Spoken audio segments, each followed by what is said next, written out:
So today we're going to be discussing the subject of feminine discernment, why it's important, what is it, all of the things that can distort it, how to maintain a clear vessel to maintain discernment, and also extending grace for ourselves in that journey of cultivating and strengthening our discernment.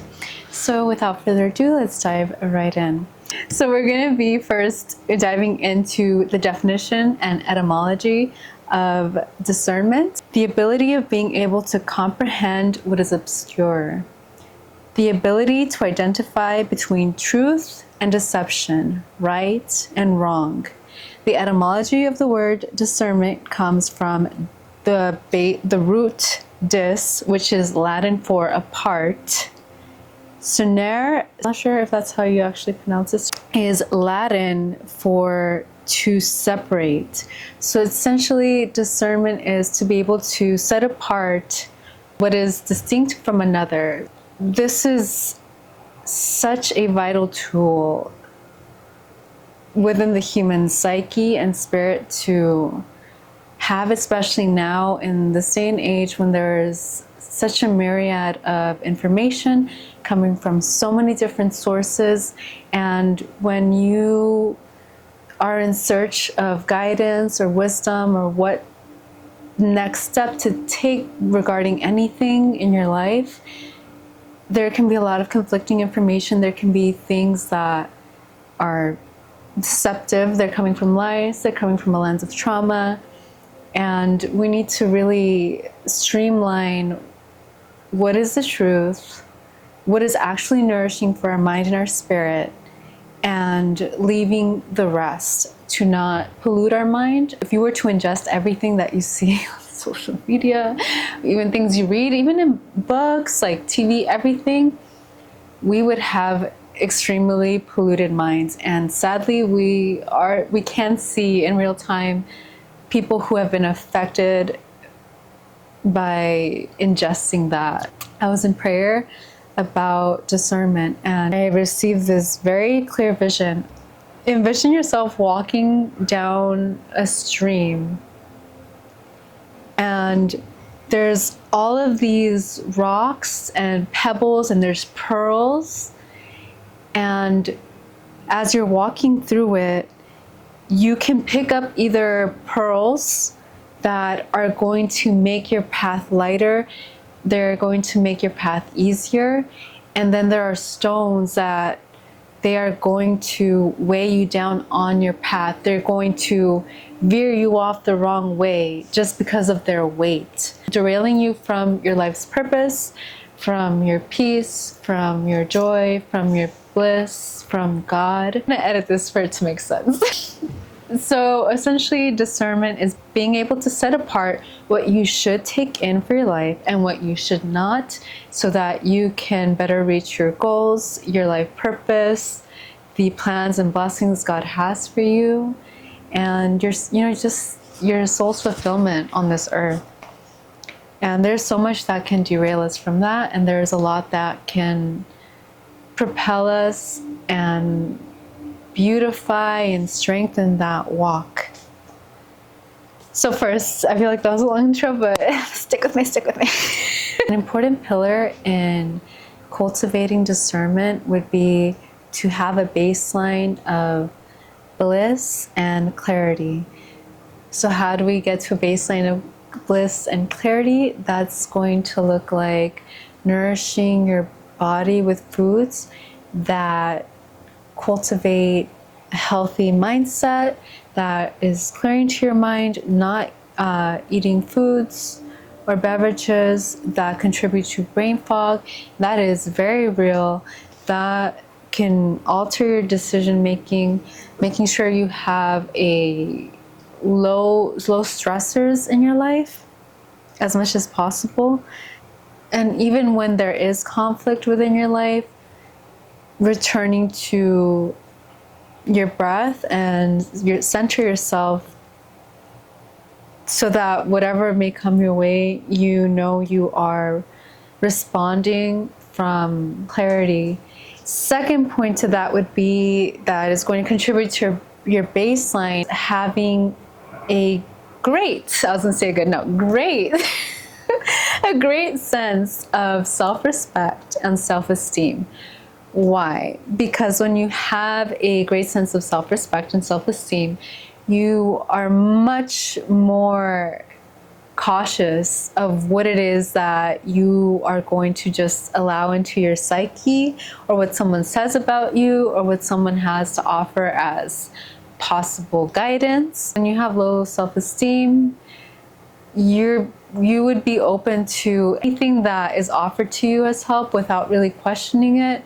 You don't have that, I would say, confidence in yourself to make decisions.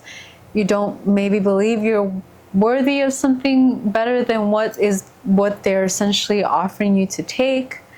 And aside from that, you are going to be okay with disagreeing with people. When you have self-esteem, you're going to be okay with maybe people not liking you when you reject their ideas. And that's actually leading me on to the next point, is be okay with not agreeing with people gracefully, and be okay with pushback.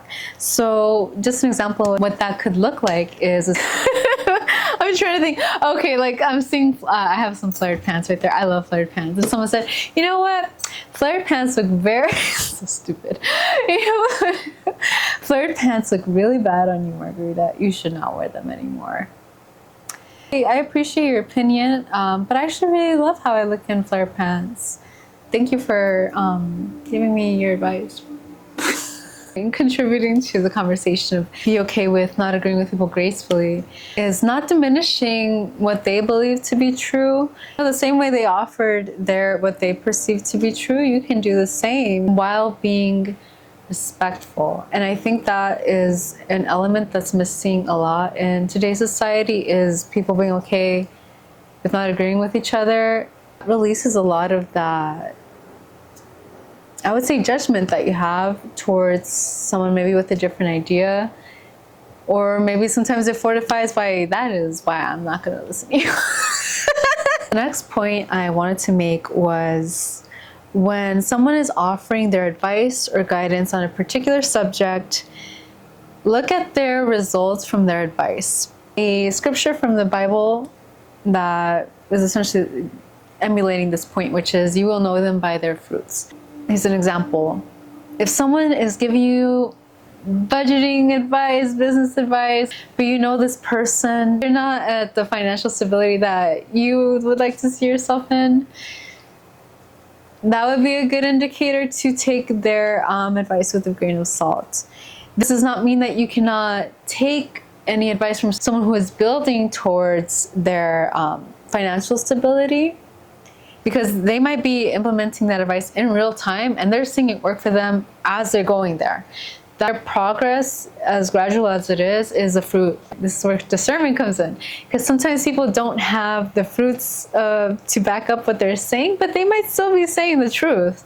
Okay, next would be understanding that people give advice based on experiences, trauma, observation, analysis, etc.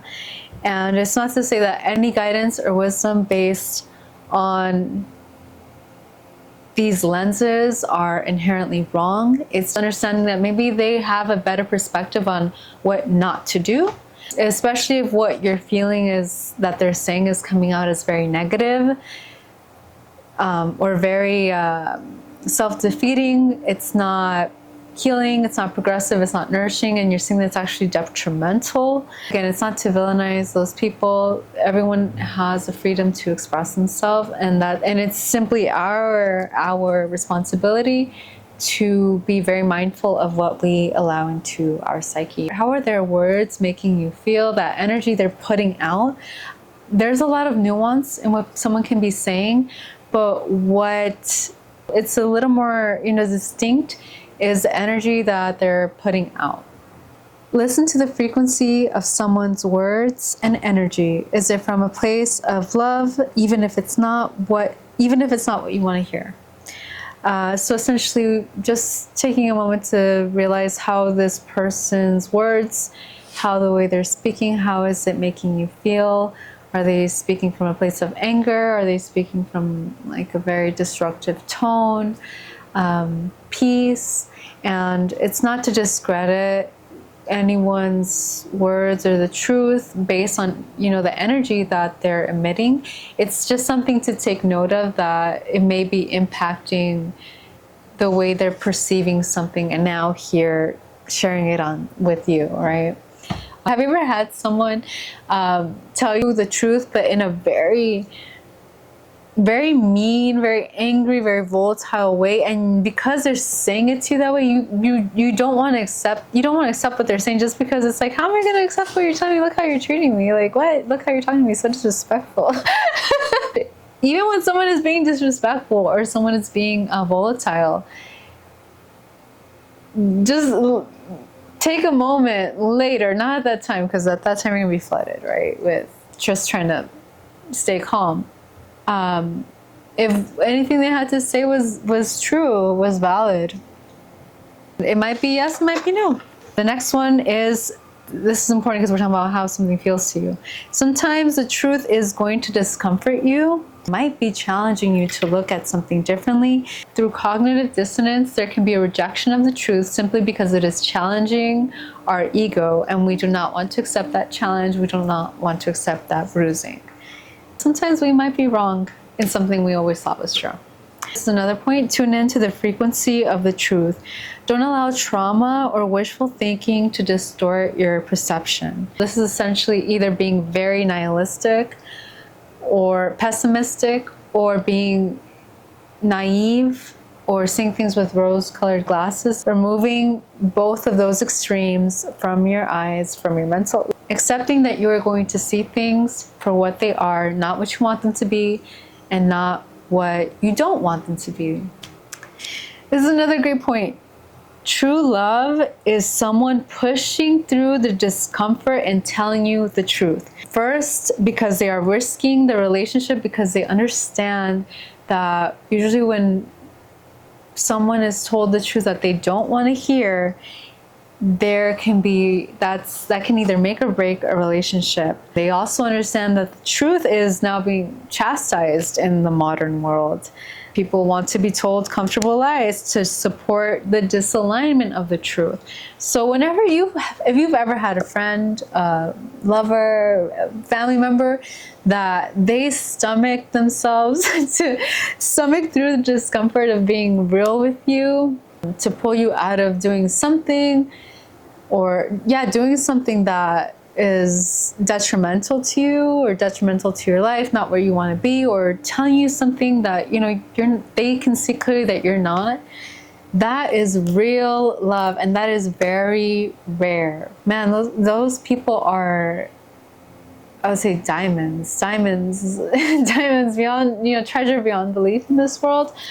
Someone who will be honest with you from a place of love, and because they genuinely want to see you happy, they genuinely want to see you not derail your life from certain bad decisions or perceptions, ideologies. And if anything, it inspires you to be the same towards your loved ones. It's a beautiful thing.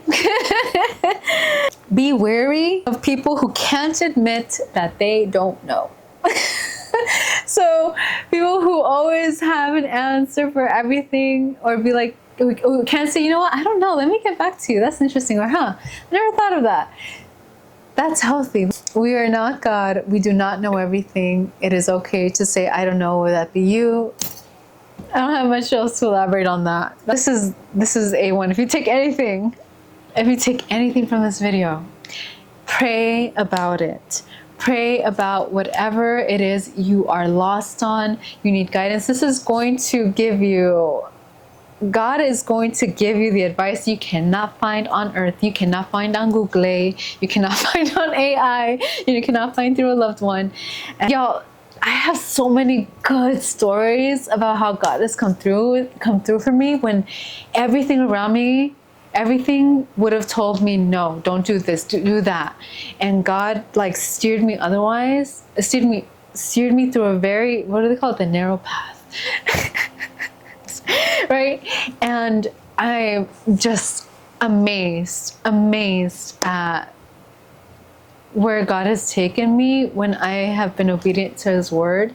And I can tell you that okay, think of one time where I did not, I knew that I was not following what God told me, and I paid. I tell you what.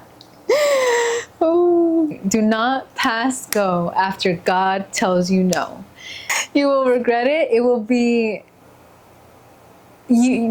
whatever value you think will be derived from going against God's will for you or guidance. It, the benefits will never outweigh the consequences.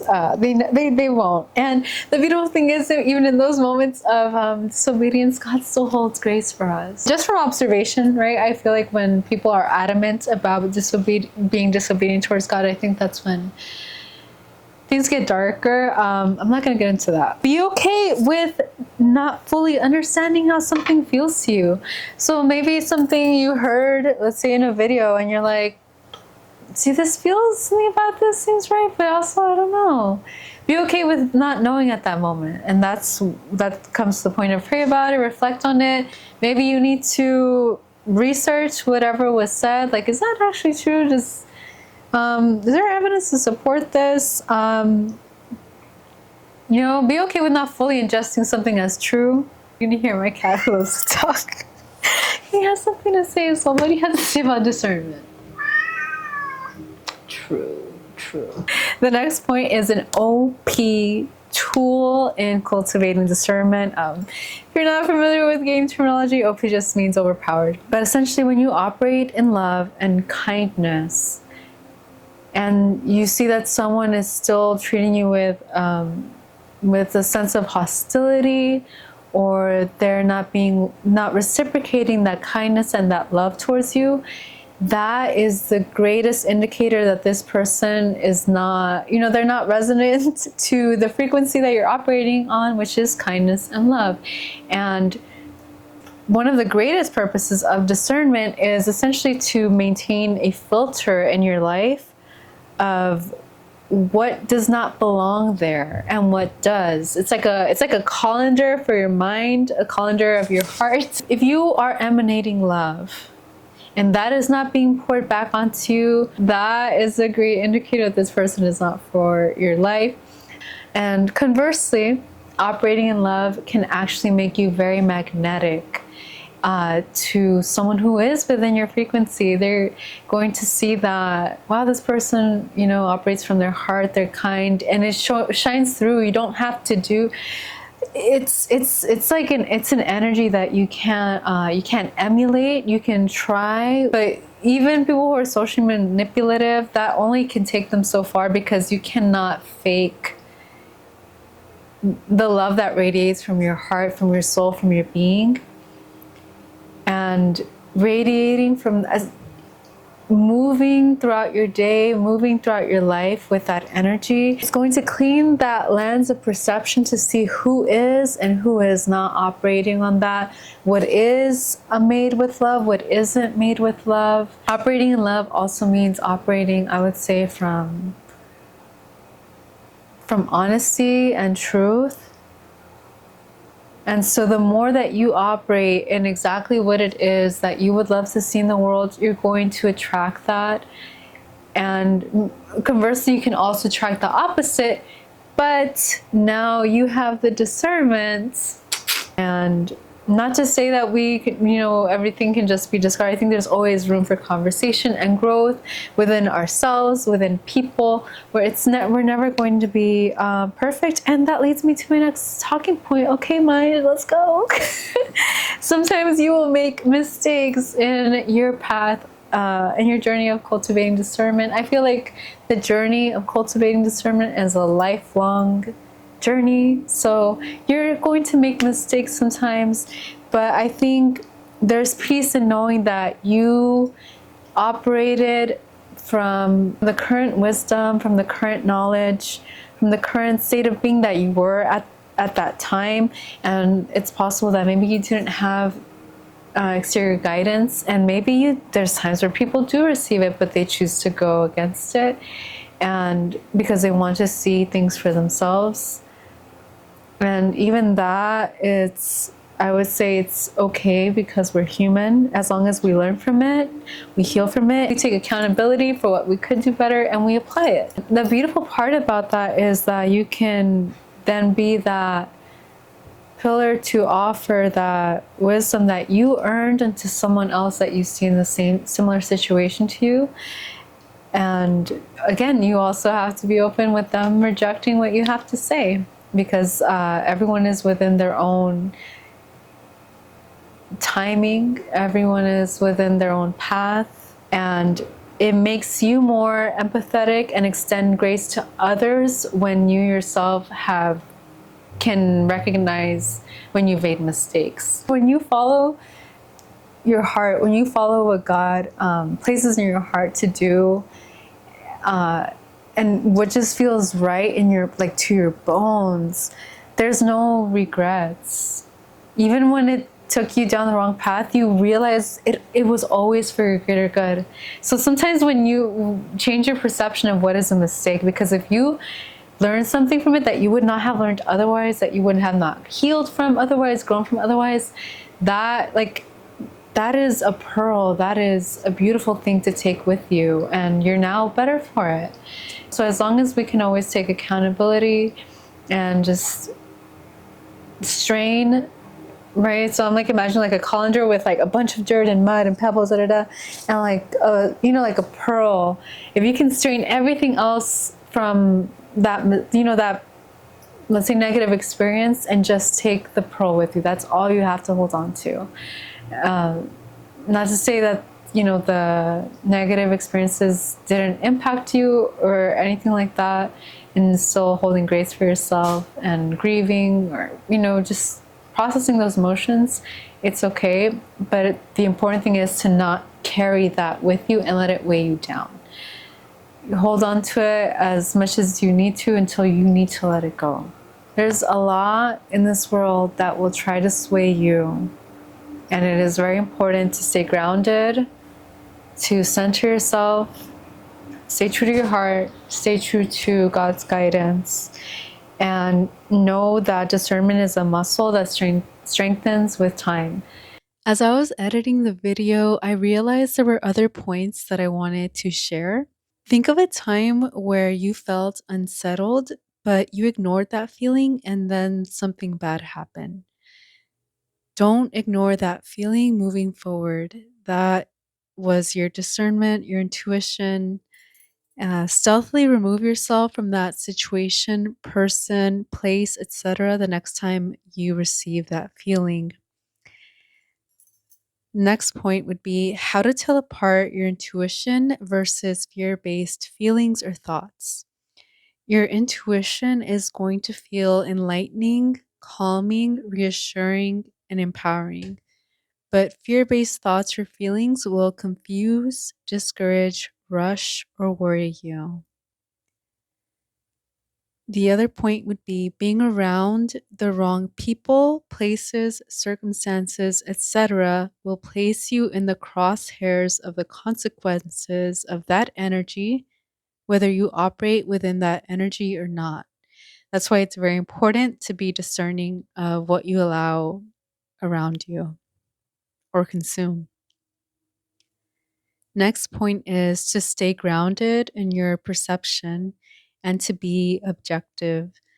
Take a moment to ground yourself, even if that means removing yourself from a situation temporarily until you can better gauge from a centered place.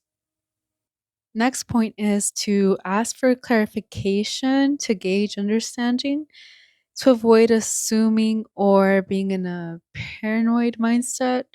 So if someone says something to you that makes you feel unsettled, or you can't really gauge what energy they're coming to you with or what the intention of their words are, ask a follow-up question to better understand what they mean, and that answer is going to reveal more of what they have to say. It might be good, it might be bad. I just feel like that's the most honest way to approach that confusion, as opposed to a lot of advice that I believe leans sociopathic when you're trying to gauge people.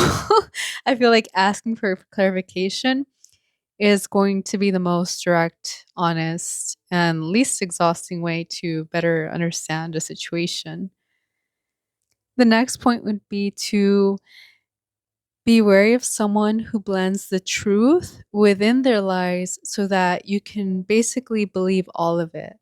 This person is not to be trusted. That is a very strategic, very intentional, manipulative move. Next point is once you've caught someone in a lie about something important, it's best to distance yourself to avoid having to exhaust yourself trying to discern everything else they have to say or do moving forward. Trust that they've already showed you their hand. There's a quote from Maya Angelou that says, when someone shows you who they are, believe them the first time. Not believing someone the first time can be very costly. And the last point that I want to make is if you feel clouded in your judgment, the best thing that you can do is to pray, ask for discernment, ask for clarity, ask for the truth to be revealed to you in a clear way. My battery died towards the end of the video, so I couldn't do a proper sign off. So I just want to thank you for watching this video, and I truly pray that it was helpful to you. Thank you. I did want to mention that a future me is going to create a future me, but it should be up now, like an outline of the talking points on my blog at cultivamor.com, and it's under the musings tab. I understand some people enjoy just reading things and just having just that visual outline, because I'm like that. And so I'm going to list that there or link it down below so that you can refer to that whenever you want to or share it. Also, if you've been hearing, I have like some bangle noises. I do sell jewelry on my website. So it's going to be like this necklace is the Larimar necklace. So beautiful. All of the properties and description is on the website. And then these are the beautiful maniobra bangles is the rose quartz. There's 7 variations of crystals that you can choose from for the bangles. I love them so much. They're so beautiful. Yes, so I plan on making a lot of videos on a lot of subjects in regards to sacred femininity, and that is why I wanted to make this video first about discernment, because I wanted to be very clear that whatever I have to say is going to be based on my experience. I do want to also bring anecdotal evidence and studies, statistics, and just take what resonates, leave what doesn't. But I hope my messages in the future do resonate. I hope this video resonates to you.